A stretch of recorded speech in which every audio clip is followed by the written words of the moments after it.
When Mariah Carey locked eyes with Diddy across the courtroom, she didn't just recognize a man. She remembered the warning. "You stayed silent," he had once said. Now her voice was about to shatter an empire. The letter came without warning. It wasn't adorned in gold or wrapped in any sign of glamour, just a plain envelope, stark against the morning light streaming into Mariah Carey's Manhattan penthouse. The moment she saw the government seal on the front, her heart shifted in her chest. She knew. Somehow she knew. It had been years since she'd allowed herself to think about him, about that chapter of her life shadowed in unspoken things. But now the door had been kicked open, and there was no more pretending the past hadn't happened. Her hands trembled as she opened it. The words were simple, clinical. "You are hereby requested to appear before the court in the matter of..." And then there it was.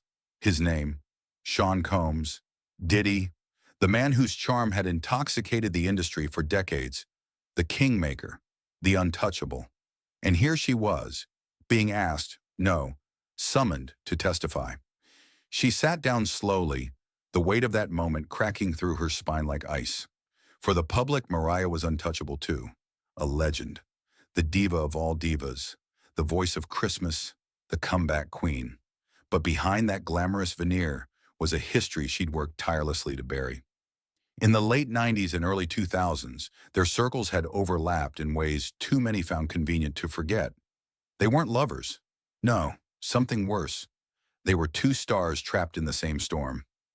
He was ascending with a dangerous speed, surrounded by rumors that weren't quite rumors anymore, and she was being crushed under a spotlight that seemed to sear more than illuminate. The calls started back then. Not from Diddy himself, but from people who worked for people who worked for him. "Mariah, baby, you don't need to talk about that," someone had whispered once, late one night after a joint performance nearly derailed due to her refusing to appear at a certain after-party. Another call followed the next day, and then silence. But silence always comes with a cost. Deals dried up. People stopped answering her team. Whispers that she was difficult began to circulate. Words she'd heard before, but this time, there was venom in them. And for a moment, just a moment, she'd wondered, had she made an enemy? But Mariah had endured too much to let fear drive her. She moved on. She rebuilt. She wrapped herself in ball gowns, stage lights, and chart-topping singles until the pain dulled into a hum in the background of her life. She even convinced herself she imagined most of it. That's what survivors do. They fold the darkness away into little boxes and lock them with hit records. But that letter? That letter had keys. The media didn't take long to get wind of her name being attached to the case. At first, it was a whisper on Reddit threads and gossip sites. But then the leaks began. A blurred image of her arriving at the courthouse. A journalist tweeting about a possible deposition. And suddenly the headlines hit like thunder. Mariah Carey to testify against Sean Diddy Combs in abuse and racketeering case. That was all it took. The world tilted. Inside, she was still the girl from Long Island with a dream and a diary full of songs. But now she was something else too. A woman with a truth she hadn't spoken. A woman whose silence had protected a world she didn't even belong to anymore. The call to testify wasn't just a legal summons. It was a reckoning. When she walked into the courtroom that morning, everything went still. No cameras were allowed, but you could feel the energy crackling against the walls like static before a storm. The judge looked up. The attorneys stood.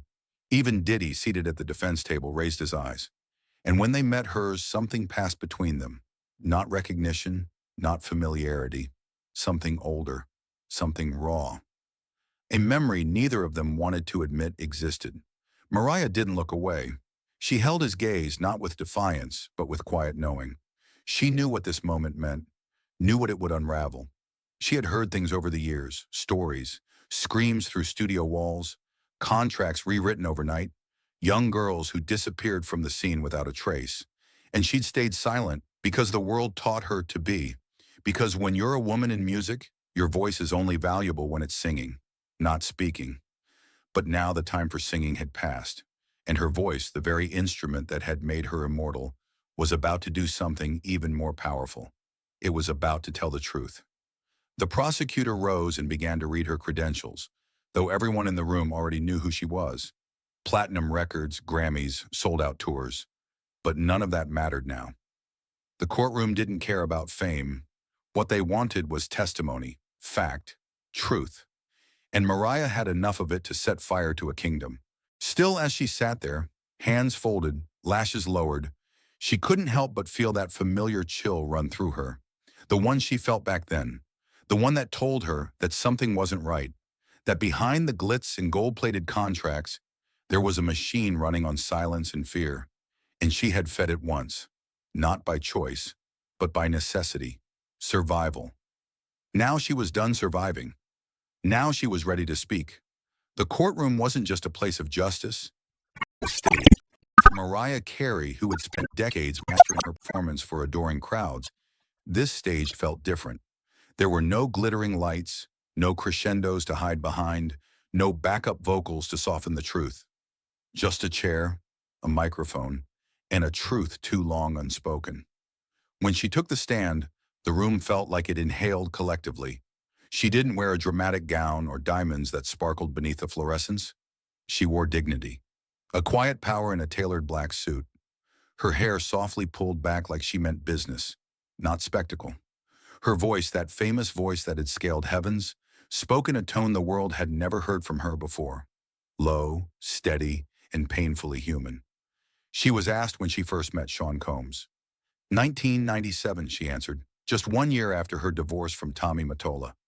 She was rebuilding herself then, rediscovering the girl she had smothered beneath fame and control. Diddy was a star on the rise, loud, magnetic, surrounded by energy that felt both electric and dangerous. Their paths crossed in studios, in after-parties, in corridors thick with ambition and whispers. At first there was admiration. He was fearless. He said the things no one else dared to say. He walked into rooms like he owned the air, and people let him. Mariah had watched him charm executives, producers, even skeptics. He could sell water to the ocean. But behind that charisma, there was something else. A hardness, a control, a way of making people disappear from the room without ever leaving. The prosecutors wanted specifics. Mariah paused, and in that pause, the weight of memory collapsed into her lungs. There were nights, she said softly, when I saw things you're not supposed to see. Not if you want to keep working. The court went still.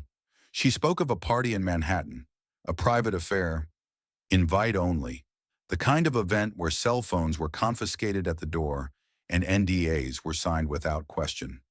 She had gone because her label insisted. Networking, they said. Presence, visibility. But when she arrived, it wasn't networking that greeted her. It was something far colder. There were girls, she said. Young, too young, quiet. She recalled the music, too loud for conversation. Diddy in the center of it all, flanked by men who didn't smile unless he did. Women led in and out of the back rooms by men with headsets and expensive shoes. Nobody asked questions, not out loud. Mariah didn't stay long that night. She said she left before midnight, but not before catching the look in one girl's eyes. A look she never forgot. She looked like she didn't know how she got there, Mariah whispered, or how she'd get out. When asked if she told anyone, Mariah exhaled, her breath shaky but controlled. I did. I told someone in my circle, a woman. I told her it felt wrong. She told me to stay out of it. The room tensed again. She said, you know how this business works. You start pointing fingers, you disappear. And Mariah did disappear, for a while. Not physically, but emotionally, spiritually. She poured herself into albums, into reinventing her image. If Diddy was building an empire, she was building a fortress of her own, one made of high notes and diamonds and laughter that didn't always reach her eyes. There was a moment during the testimony when Diddy looked away, just for a second, but the courtroom noticed, everyone noticed. It was the kind of moment that revealed everything. Then came the chilling part, the question that shifted the tone of the entire room. Did he ever threaten you, directly or indirectly? Mariah didn't speak for a beat. Then, yes. The word fell like a gavel. It wasn't a gun or a threat screamed across a room. It was quieter, smarter, measured. He didn't have to say, "I'll hurt you." He just let me know I could lose everything.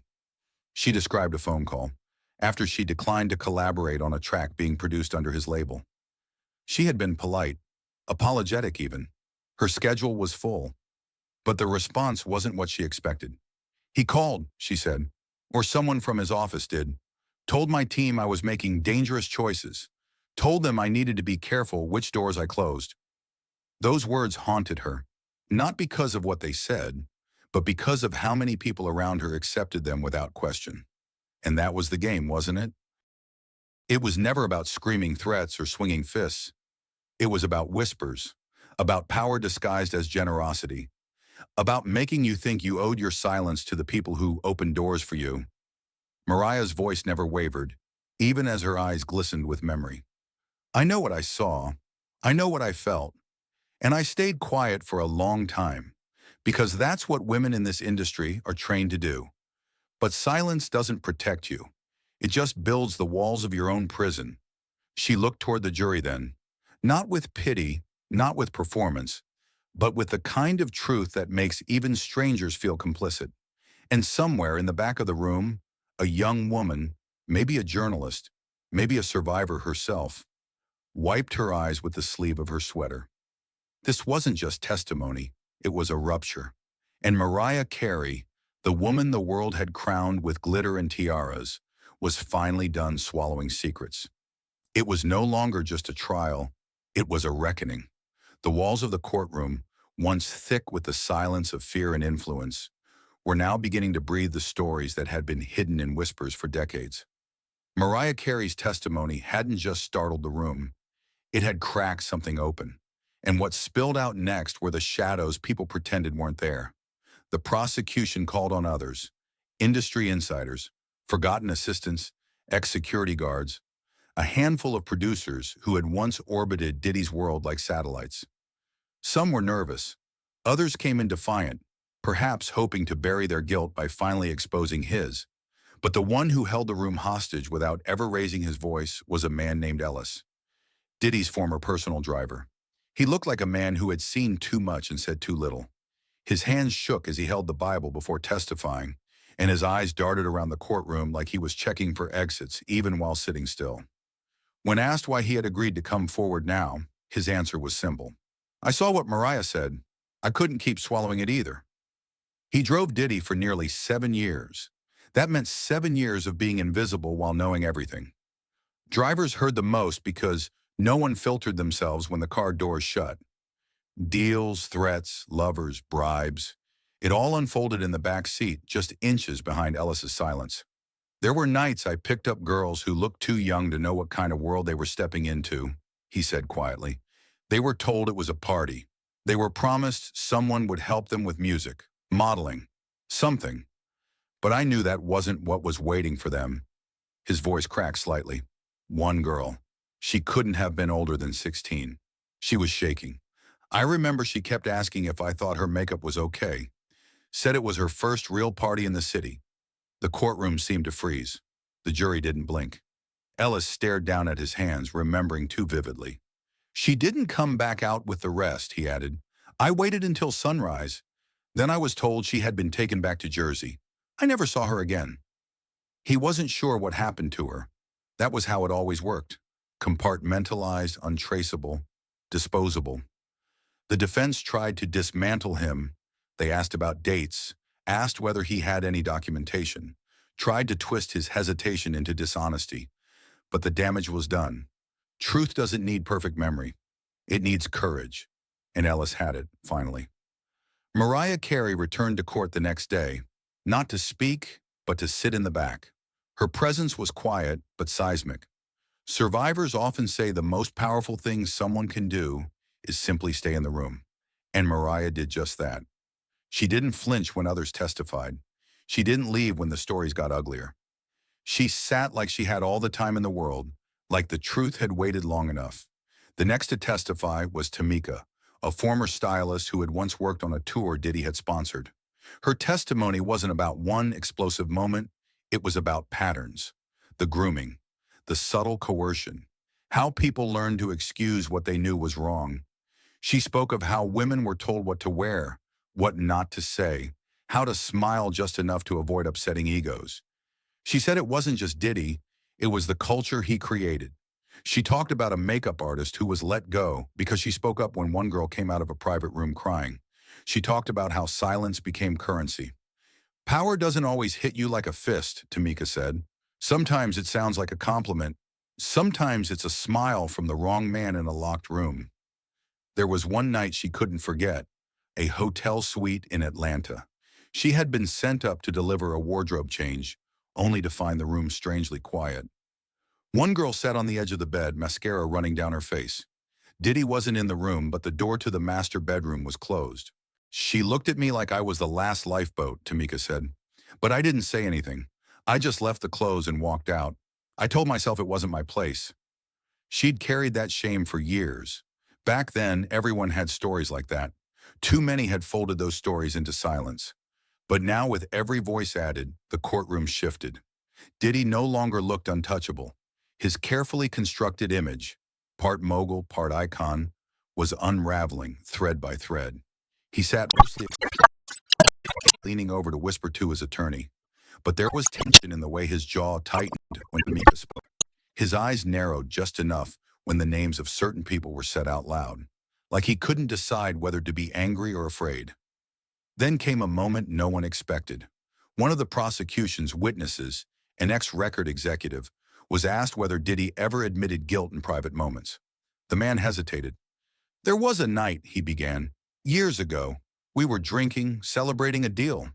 He said Diddy had pulled him aside and, out of nowhere, said something that still haunted him. "They don't say no to me. You know why? Because I make sure they can't." That was it, just that. But the weight of it lingered long after he stepped off the stand.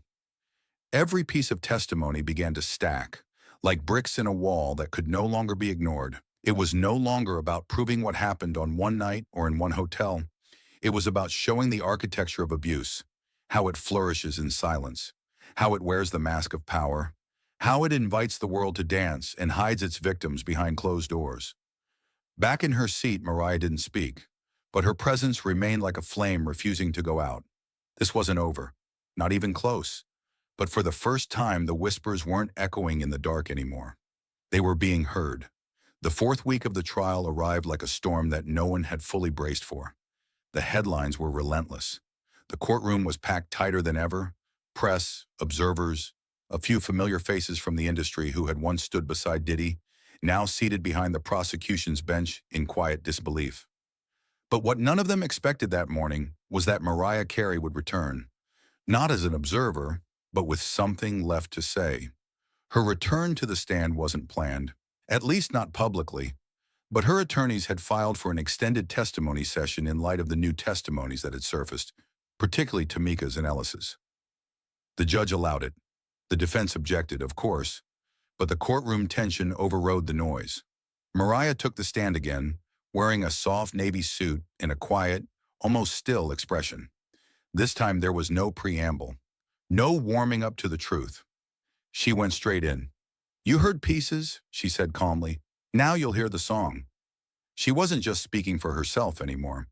This was for every woman who had sat in silence while the world celebrated a man who had done unspeakable things behind velvet ropes.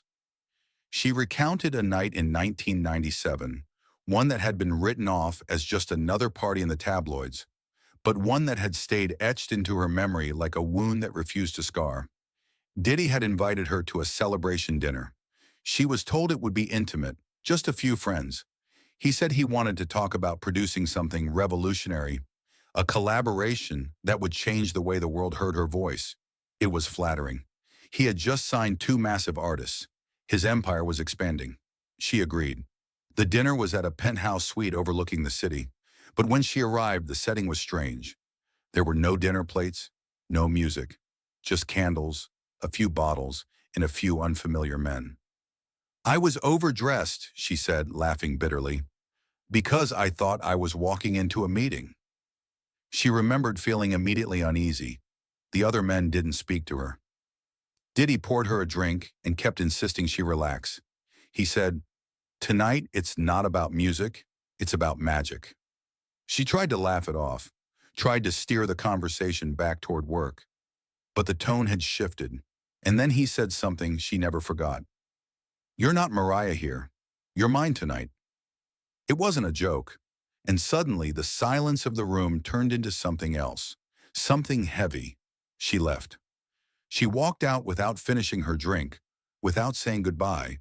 But what followed were weeks of aggressive calls, veiled threats. Her team warned her not to make waves. They said, "It's just how he is. Don't ruin your image." So she didn't speak. But it changed her. And that unspoken night became the thing that haunted her every time he was celebrated. Every time his name climbed the charts, or he walked across a stage with confetti in his hair and crowds screaming. "I let it stay buried," she said. "And I wrote songs instead. Love songs, freedom songs. But never that one. Never the one about him." The courtroom sat in complete stillness, every breath held. Diddy didn't look at her once during that entire testimony. His posture remained fixed, but there was something in the way his mouth pressed together. Rage, shame, or maybe just the realization that her voice, the one he tried to dim, had found a mic bigger than his ego. After Mariah stepped down, the court broke for lunch. But no one really ate. Conversations filled the halls. Some of the jurors walked slowly, almost aimlessly, like they were trying to digest more than just the last hour of testimony. The afternoon session brought in one of the most surprising witnesses yet, an old-school producer known only as Saint. He had disappeared from the public eye nearly a decade ago, after a mysterious falling out with Diddy. There were rumors, drugs, betrayal, stolen tracks, but no one really knew. Saint arrived in court looking older, weathered, but focused. And when he spoke, the room hung on every syllable. He confirmed that he had once been one of Diddy's closest creative partners, but he also confirmed that he left after seeing too much. He recounted a recording trip in the Caribbean, where several young women had been flown in under the guise of being part of a music camp. They were models, dancers, hopeful singers, he said, but none of them had a mic. Saint explained how Diddy manipulated these women, promising them features, showcasing them on social media, only to use them as bait to impress other artists or clients. He described one night where he walked in on a scene that made him leave the island the next morning. He wouldn't go into detail publicly, it was sealed, but the look on his face was enough. Something unspeakable had happened. Saint's breaking point, he said, wasn't just what he saw, but what he realized. He didn't just want fame, he wanted control, over music, over women, over the story people told about him. The defense tried again to disrupt the rhythm. They said Saint was bitter, that he was only here because his career never recovered. But Saint turned to the jury and said, "I had a choice, to protect my career or protect the truth. I chose late, but I chose." As the day closed, something had shifted. The case wasn't just a parade of accusations anymore. It was becoming a portrait of systematic silence, of power used as a weapon, of how a man who built empires also buried voices beneath them. Mariah Carey's voice lingered even after she left the room. Not because she hit high notes, but because she finally sang the song she was never allowed to before. And the world was listening. By the fifth week, the trial no longer felt like a courtroom battle. It had evolved into something deeper, messier, a collective reckoning with a man who had once been untouchable. The glossy armor around Diddy was cracking, not because of a single strike, but because of 1,000 tiny truths surfacing all at once. Each testimony was a chisel, each witness a mirror. People began showing up who had once sworn never to get involved. Former bodyguards, forgotten backup singers, interns from the 90s now grown into parents, business owners, quiet citizens trying to forget what they once helped cover up. And each of them came carrying a piece of a puzzle that the world had refused to put together for decades. One of them was Kiana Ramos. She was quiet, soft-spoken. When she took the stand, she looked more like someone searching for closure than someone seeking vengeance. She had worked as a receptionist at Bad Boy Records in the early 2000s, barely 19 at the time. She told the court how Diddy never looked at her like a person, just another face in the hallway, another girl to tease, another disposable part of the machine. But her story wasn't about inappropriate remarks or office gossip. It was about what she witnessed and what it cost her to remember. She recounted one night when she was asked to work late, covering the front desk during a private party upstairs. It was a Friday. She remembered because her friends had invited her to a movie, and she'd said no, said she needed the overtime, said it was just a few extra hours. She never made it to the movie. That night, she said, several women were brought in, none of them older than their early 20s. One looked barely 18. They were dressed up, smiling nervously, led upstairs by men in suits who said things like, "He's in a good mood tonight, and just play nice." She was told not to ask questions, not to leave her desk. But as the night went on, the noise from upstairs became harder to ignore. Laughter that didn't sound joyful. Music that blared in strange rhythms. And at one point, a scream. Not loud, just sharp. A few seconds, then silence. She called security. No one came. She waited. Then finally, she broke the rules and went up. Kiana described what she saw in fragments. A girl crying in the bathroom. A man pulling up his pants in the hallway. Diddy standing at the bar, drink in hand, completely unfazed. She turned around, walked back to her desk, called a cab, quit the next morning. "I thought if I left, I could forget," she told the court. "But you don't forget things like that. They come back in dreams, in songs, in the face of every young girl who smiles too politely." The jury listened, eyes wide. Even the judge seemed shaken. The defense tried to paint her as confused, exaggerating, emotional. But Kiana didn't waver. She wasn't here to embellish. She was here to breathe. When she stepped down, something in the room shifted again. Another layer peeled back. Another mask removed. But it wasn't just the women coming forward now. A man took the stand that afternoon who once called Diddy a mentor, a friend, a brother. His name was Malik Foster. He had worked in promotions, rode in limos with Diddy, laughed with him in VIP booths while champagne poured endlessly. But Malik's testimony was about what happens when loyalty meets conscience. He had covered for Diddy for years, lied to partners, handled cash payments that were never logged. He spoke about how entire venues were rented out for private sessions under fake business names, how girls were flown in from out of state, sometimes out of the country, how NDAs were handed out like party favors. But one story stood out. He described a weekend in Miami, 2005, a yacht party star-studded, sponsored by a luxury brand. A 17-year-old girl was there, passed off as someone's assistant. She wasn't drinking. She looked terrified. Malik remembered her because she tried to talk to him, told him she wanted to leave, said she didn't feel safe. He tried to help her, but Diddy saw them talking, pulled Malik aside and said, "You work for me, not for little girls who don't understand the game." That was the moment Malik knew he had become part of something he couldn't defend. But he stayed for another 2 years. Fear, guilt, dependence. It was a toxic chain, but eventually he broke it. "I thought I owed him everything," he told the courtroom. "Turns out I was paying with my soul." His voice cracked at the end, but he didn't cry. He just looked over at Diddy and said nothing else. The courtroom was growing heavier by the day, like each story layered a new weight on the truth. The prosecution's narrative wasn't just about crimes. It was about culture, about how power conceals rot, about how fame turns predators into legends. Mariah Carey sat in the back again, this time not hiding. When Malik left the stand, she nodded at him. It was small, quiet, but it was solidarity. Outside, protesters had gathered, some holding signs, others just holding space.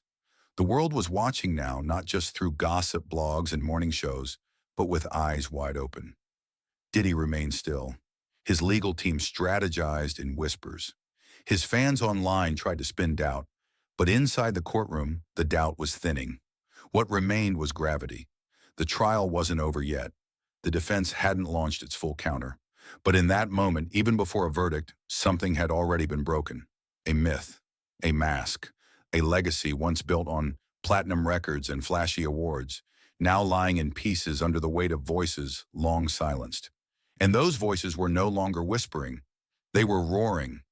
The morning began with a chill, not the kind that lingers in the air, but the kind that clings to the bones when something terrible is about to happen.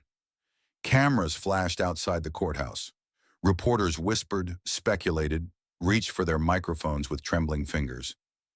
Inside, the courtroom was unusually silent, like the breath of every person had been collectively held in anticipation. Because today, Mariah Carey would return to the stand. Her earlier testimony had sent ripples through the world. Yes, not just the courtroom, but what she was about to reveal would turn those ripples into waves. No makeup artist, no stylist today. She came as herself. Not the icon, not the diva, just Mariah, a woman who had lived too long in the shadow of someone else's power. She sat in the witness chair, adjusted the microphone, and looked directly at Diddy. It was the first time she truly stared at him without flinching. "Let me be clear," she began, her voice composed but carrying a weight that made even the gallery fall silent. "What I'm about to say isn't for fame, and it isn't for pity. It's because silence protects the wrong people." Everyone leaned in. Mariah spoke about a particular night years ago when she had been invited to a celebration at Diddy's penthouse. She had hesitated. She always did. But she showed up, like so many others, out of obligation, out of fear of appearing difficult, out of the need to keep the peace in an industry that punished women who asked too many questions. The night was glittering with faces, rappers, athletes, moguls, but it quickly dissolved into something else, a slow descent into something darker. She described how Diddy approached her, alone, sometime after midnight. He was intoxicated, not just with alcohol, but with himself, with his belief that nothing could touch him. And then he said it. Words that would lodge themselves into the back of her memory and echo for years. "If you ever think you're bigger than me, I'll erase you, like you never existed." The courtroom froze. Even the judge looked up. Mariah didn't cry. Her voice never cracked. She spoke those words with a calmness that made them more horrifying. "I thought he was joking at first," she said. "But the way he looked at me, like I was a file he could delete, it wasn't a joke. It was a warning." She continued, explaining how her career took subtle hits afterward.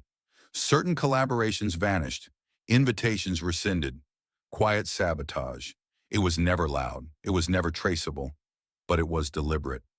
"I don't think I was the only one," she said. "I think he wanted to remind us all. No matter how big we thought we were, he was always watching." Her words wrapped around the room like a storm cloud. No theatrics, just truth. And then the defense did something bold, maybe even desperate. They asked to cross-examine her. Diddy's lead attorney rose, careful in tone, but sharp in strategy. He began gently, complimenting her accomplishments, her legacy. But the kindness was a setup. He asked her about timing, about why she chose now, about whether her memory could be flawed, about the possibility that she misunderstood. Mariah let him speak, then answered with brutal clarity. "Because women are taught to doubt ourselves, because we convince ourselves it wasn't that bad, and because men like him count on that." She leaned slightly forward. "And if I misunderstood him, why did my phone stop ringing after that night?" The attorney stammered. "Searched for a pivot. Found none. But what happened next wasn't about lawyers or questions. It was about the moment Diddy, for the first time in weeks, broke his silence. He stood up, something his counsel had begged him not to do. He looked at Mariah, jaw tight, eyes bloodshot, and muttered 4 words under his breath. But they were just loud enough. "You were always jealous." A collective gasp followed. Mariah didn't move. The judge slammed his gavel, demanding silence. The attorneys rushed to hush their client. But the damage was done. It was not only a slip, it was a confession of character. And it unraveled everything the defense had worked so hard to construct. That one sentence revealed a man who could not bear to be questioned, let alone challenged. A man so consumed by his own reflection that even accountability felt like betrayal.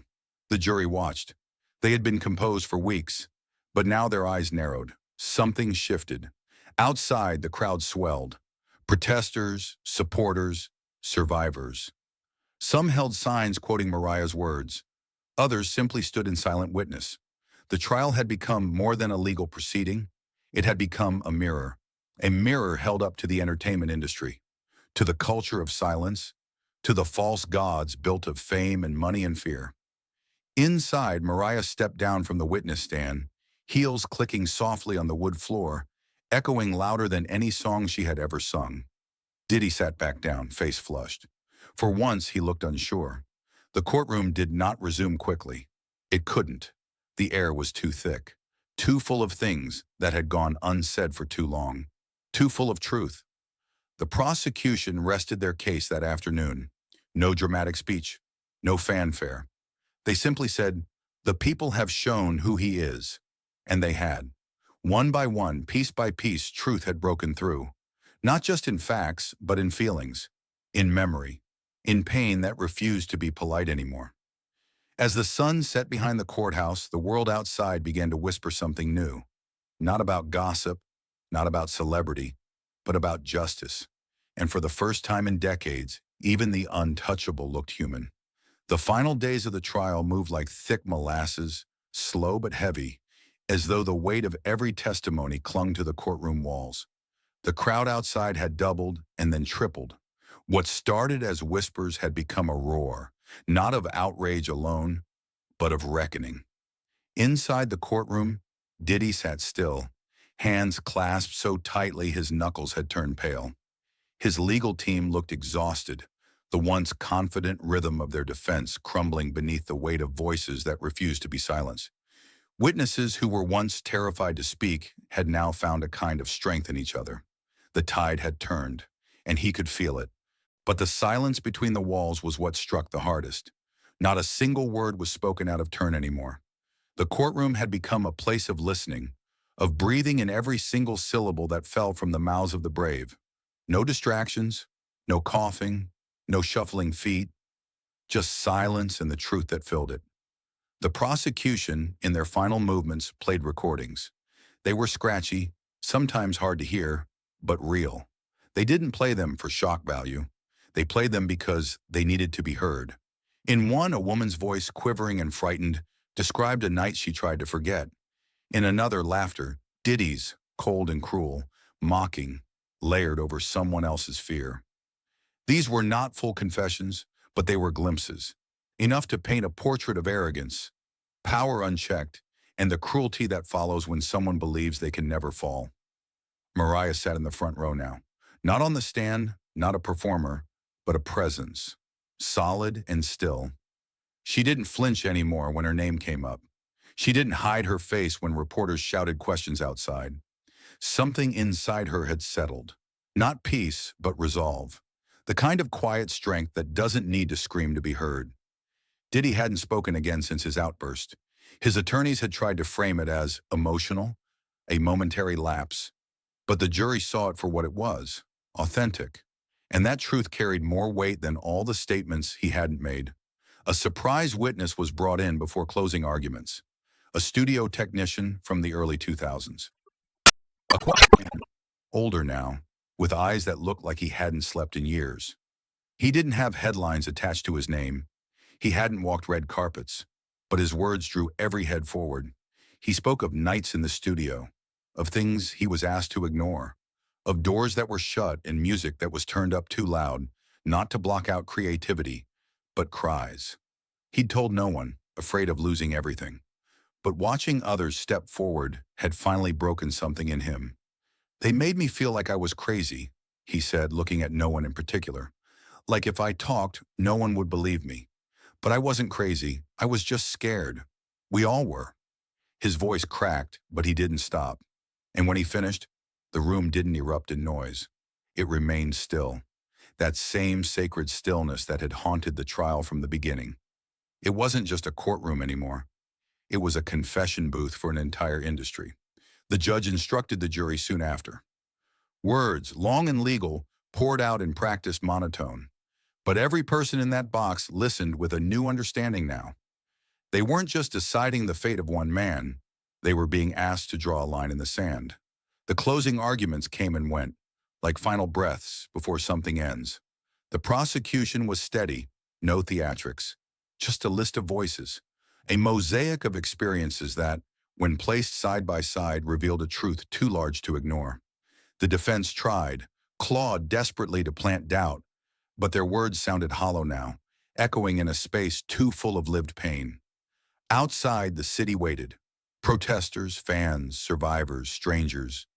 Some carried candles, others signs.